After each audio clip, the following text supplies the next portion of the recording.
Ce comparatif des stats de Kylian Mbappé et de Lamine Yamal à 18 ans est d'une malhonnêteté, les gars. C'est de la folie. Si t'as pas la vision, je t'explique, mais avant ça, abonne-toi, tu connais ici, on parle foot. Il est vrai que Lamine Yamal a été beaucoup plus décisif que Kylian Mbappé à ses 18 ans. De toute façon, vous voyez les stats, les chiffres ne mentent pas. Par contre, pour que cette stat elle veuille vraiment dire quelque chose, il aurait fallu rajouter le nombre de matchs joués. Et c'est là où il y a un problème. Parce que là où Lamine Yamal a joué 166 matchs pour arriver à ses stats, Kylian Mbappé, pour faire ses 40 goals assists, il en avait joué que 44. Voilà.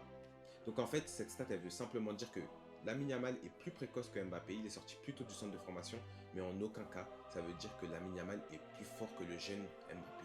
Parce que comme depuis quelques années, on critique Kylian Mbappé sur la fin de son passage au PSG et sur ses performances au Real Madrid, bien qu'elles sont pas si mal en réalité, vous pensez que vous pouvez utiliser ça pour réécrire l'histoire et pour mentir sur lui. Mais les gars, j'ai un scoop pour vous.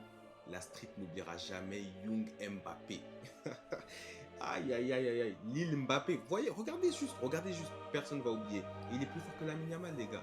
Il n'a pas eu de deuxième place au Ballon d'Or, certes, mais lui, il joue pas au Barça. Il joue à Monaco. Dans un humble Monaco. C'était l'un des meilleurs Monaco qu'on ait vu. Les gars, vrai de vrai, Kylian Mbappé n'a pas le temps de Lamine Yamal. En vrai, Lamine Yamal, il est pas si loin que ça de Kylian Mbappé. J'ai un petit peu maxé, je l'avoue.